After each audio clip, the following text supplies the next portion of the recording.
21 जून 2022 शिवसेना के 37 MLA including Eknath Shinde अचानक से गायब हो जाते हैं और ये लोग गुजरात के सूरत जाते हैं और वहां से अपनी फाइनल डेस्टिनेशन गुवाहाटी आसाम पहुंचते हैं। अब जहां उन दिनों आसाम में बाढ़ की वजह से लोगों को मुश्किलों का सामना करना पड़ रहा था, वहीं ऐसी मुश्किल घड़ी में 70 लाख रुपए का बिल देकर आसाम की अर्थव्यवस्था को मजबूत करने का काम किया इन एमएलए ने। अरे आप समझे नहीं? ओफो, अब अगर 37 एमएलए 8 दिनों तक नॉर्थ ईस्ट के सबसे पहले 5 स्टार होटल में रुकेंगे तो इतना बिल तो आएगा ही। और इन 8 दिनों में लोगों की कंडीशन को नजरअंदाज करके शिवसेना पार्टी के रिबेलियस एमएलए ने पूरा फोकस किया बीजेपी के साथ अपने रिश्ते सुधारने और अच्छे रिश्ते बनाने पे। वहीं अगर आप थोड़ा भी इन पार्टीज की हिस्ट्री के बारे में जानते हैं तो आपको पता होगा कि 1980s के टाइम से बीजेपी और शिवसेना के अलायंस की वजह से ही बाला साहेब की शिवसेना मुंबई और महाराष्ट्र में पावर गेन कर पाई थी। साथ ही इन दोनों पार्टीज की आइडियोलॉजीज भी काफी सिमिलर हैं, क्योंकि दोनों पॉलिटिकल पार्टीज हिंदुत्व को प्रमोट करती हैं। तो फिर ये कॉन्फ्लिक्ट कब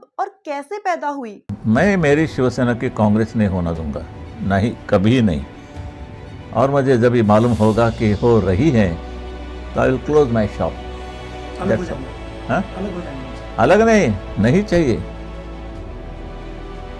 शिवसेना चुनाव नहीं लड़ेगी। जाओ। और बाला साहेब की इस सोच पर पानी फेर दिया उनके बेटे उद्धव ठाकरे ने।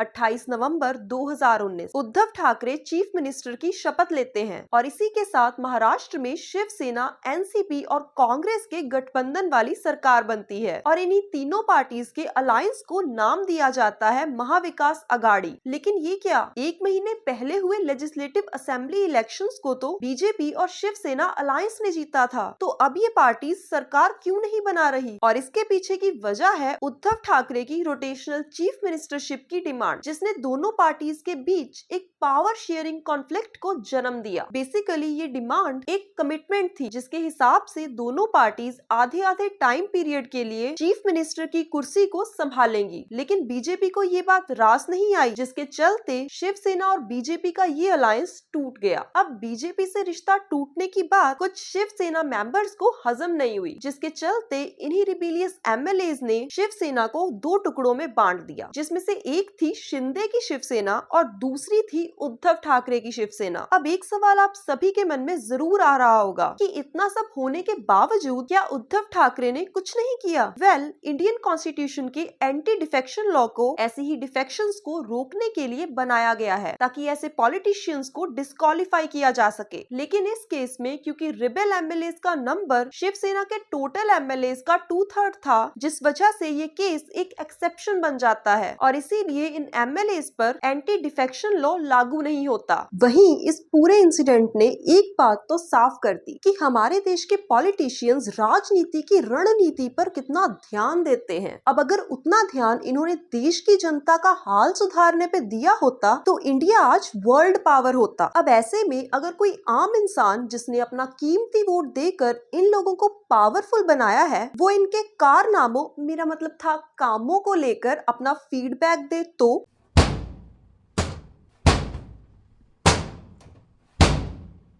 कुर्सी फोड़ो और दीवार तोड़ो अभियान चलाया जाता है। और चलाया भी क्यों ना जाए, आखिर दीवारों के भी कान होते हैं। लेकिन इन दीवारों ने ऐसा क्या सुन लिया, जरा आप भी सुन लीजिए। थाने की रिक्शा, चेहरे पे दाढ़ी, आंखों में चश्मा, हाय एक झलक दिखलाए, कभी गुवाहाटी में छुप जाए, मेरी नजर से तुम देखो गद्दार नजर वो आए।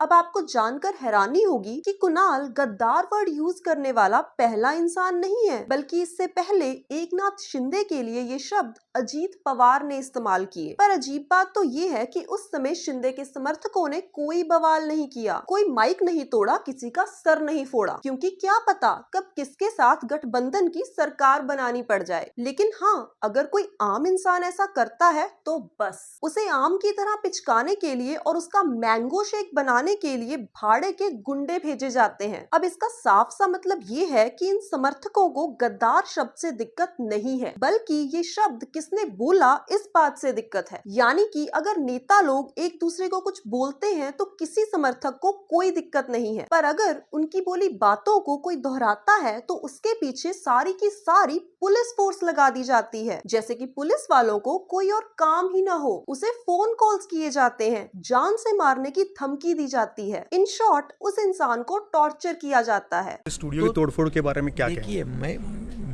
मैं उसका समर्थन नहीं करता हूँ। ये कार्यकर्ताओं की भावना है, एक्शन को रिएक्शन होती है, लेकिन उसका समर्थन मैं नहीं करूँगा। बात में दम तो है, अब जरा ये सुनिए। कुणाल कामरा ने, मुझे नहीं लगता कुछ गलत कहा है। गद्दारों को गद्दार करना ये किसी पर हमला करने की बात नहीं है, जो गद्दार है वो गद्दार है। और इस एक्शन पे समर्थकों ने कोई रिएक्शन नहीं दिया। एक मिनट, पर शिंदे साहब ने कहा कि वो ऐसी वायलेंस को सपोर्ट नहीं करते, तो फिर हैबिटेट स्टूडियो को तोड़ने वाले गुंडे जिन्हें जेल में डाला गया था, वो कुछ घंटे के अंदर बाहर कैसे आ गए? अब अगर आपके मन में ये बात आ रही है कि ये सब शिंदे सरकार के टाइम पे ही हुआ है और उद्धव ठाकरे के टाइम पे तो ऐसा कभी कुछ हुआ ही नहीं, तो आप जरा आज से 7 साल पहले आए आरजे मलिष्का के इस गाने की फॉर्म में दिए गए फीडबैक को सुनिए। मुंबई, तुला BMC वर भरोसा नाही का? मुंबईच्या रस्त्यामध्ये झोल झोल, रस्त्यांचे खड्डे कसे खोल खोल, खड्ड्यांचा आकार कसे गोल गोल, मुंबई तू माया संग गोड बोल। और इस गाने को सुनते ही अचानक से BMC जाग उठी और उठते ही आरजे मलिष्का के घर जा पहुंची और वहां पहुंचकर काफी समय की मशक्कत के बाद फाइनली उन्होंने उस छुपे हुए खजाने को ढूंढ निकाला और ये खजाना उन्हें मलिष्का के घर पर रखे एक गमले के नीचे रखे बर्तन में मिला। और इस बेशकीमती खजाने के मिलते ही BMC ने आरजे मलिष्का की मां को नोटिस जारी कर दिया और ये कीमती चीज कुछ और नहीं बल्कि डेंगू मच्छरों का लार्वा था। इसी के साथ BMC ने प्रूव कर दिया कि मुंबई की सड़कों के गड्ढे भरे जाएं या ना भरे जाएं, पर BMC अपना काम अच्छे से करना जानती है। वहीं इस नोटिस वाली बात पर सफाई देते हुए BMC के लोगों का कहना था कि उन्हें तो पता ही नहीं था कि ये आरजे मलिष्का का घर है। इनफैक्ट वो तो रूटीन चेकिंग कर रहे थे। अब हमें यहाँ एक बात तो क्लियर हो जाती है कि अपने अपने टाइम में दोनों पॉलिटिशियंस ने अपने तरीके से आम जनता के सरकार पर दिए फीडबैक को हैंडल किया है। हाँ, तरीके बेशक अलग अलग हैं, पर मोटिव में सिमिलैरिटी साफ नजर आ रही हैं और वो सिमिलैरिटी है जनता में डर पैदा करना और अपना व्यू पॉइंट रखने वालों को डराना और धमकाना ताकि लोग इनसे डरें और इनकी रिस्पेक्ट करें। मगर सच्चाई तो ये है कि आप लोगों में डर पैदा करके उनसे रिगार्ड तो ले सकते हैं पर रिस्पेक्ट नहीं, और इन दोनों शब्दों में जमीन और आसमान का फर्क है। Because regard is given for what you are and respect is given for who you are. चलिए एक एग्जाम्पल से समझते हैं। एक क्लासरूम में जब टीचर एंटर करता है तो सभी बच्चे उसे रिगार्ड देने के लिए खड़े हो जाते हैं क्योंकि वो उनका टीचर है। लेकिन अब बच्चे उसे कितनी रिस्पेक्ट देंगे ये बात डिपेंड करेगी उस टीचर के बिहेवियर पर या इस बात पर कि वो स्टूडेंट्स को कैसे ट्रीट करता है, और यही बिहेवियर डिसाइड करे कि बच्चे उसकी कितनी रिस्पेक्ट करेंगे। बिल्कुल ऐसे ही जब किसी पॉलिटिशियन के समर्थक तोड़फोड़ करते हैं तब वो लोगों को डराकर उनसे झूठा रिगार्ड तो हासिल कर सकते हैं पर रिस्पेक्ट नहीं। अब यहाँ बस एक ही सवाल है, वो शब्द जिसको लेकर ये सारा बवाल है। अब आप जरा वीडियो को पॉज कीजिए और खुद से पूछिए कि क्या किसी को गद्दार बोलना सही है?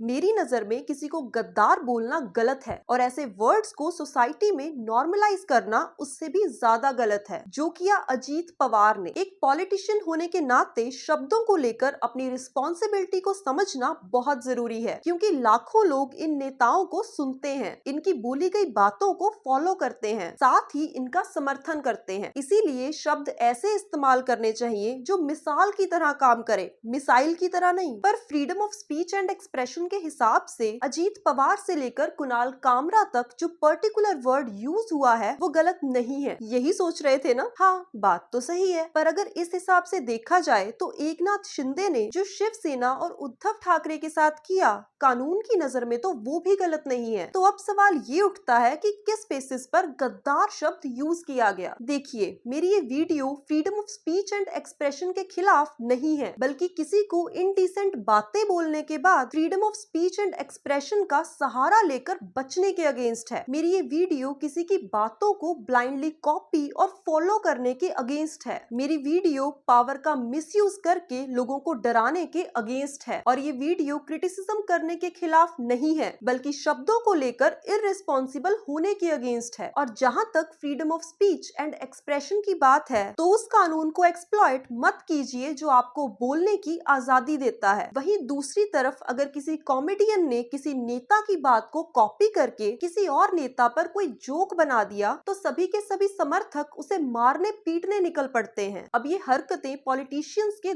दोगलेपन के साथ साथ खोखलेपन को भी साफ दिखाती हैं। पर चलिए मान लेते हैं कि कुणाल के गद्दार बोलने से किसी का ईगो बहुत हर्ट हुआ, तो क्या दिन दहाड़े भाड़े के गुंडे भिजवाकर आम लोगों में दहशत का माहौल बनाना सही है? नहीं, क्योंकि किसी के कुछ बोल देने से आप वो बन नहीं जाते। लेकिन बात का बतंगड़ बनाना और लोगों को डराना इस बात को साफ करता है कि पॉलिटिशियंस में इनसिक्योरिटी का लेवल किस हद तक बढ़ चुका है और कार्यकर्ता अपना असली कार्य करने की बजाय लगे हैं अपने मालिक की नजरों में अपने नंबर बनाने पे। साथ ही इस पूरे इंसिडेंट ने देश में बेरोजगारी के लेवल के साथ साथ लोगों के टॉलरेंस के लेवल को भी बयां किया है। अब इंडिया की डेवलपमेंट को लेकर किसी पॉलिटिशियन का कोई विजन हो या ना हो, पर ऑपोजिशन पार्टी को लेकर सबके अपने ओपिनियन है। वहीं अब अगर हम एकनाथ शिंदे और उद्धव ठाकरे के बीच की इस कॉन्फ्लिक्ट की बात करें तो इस पूरे के पूरे केस को एक साइड से देखना सही नजर नहीं आता। जहां एकनाथ का शिवसेना के अंदर ही एक और शिवसेना बना लेना उनकी पॉलिटिकल स्ट्रैटेजी और रिबेलियस नेचर को दिखाता है, वहीं उद्धव ठाकरे का अपनी ही पार्टी के अंदर चल रही कॉन्फ्लिक्ट्स को ना जज कर पाना उनके ब्लाइंड फेथ और ओवर कॉन्फिडेंस को जस्टिफाई करता है। साथ ही कहीं ना कहीं इस बात को भी क्लियर करता है कि उनके लिए उनकी पार्टी के मेंबर्स का अलायंस को लेकर पॉइंट ऑफ व्यू कोई मायने नहीं रखता था और व्यू पॉइंट्स का यही डिफरेंस शिवसेना के टूटने की वजह बना।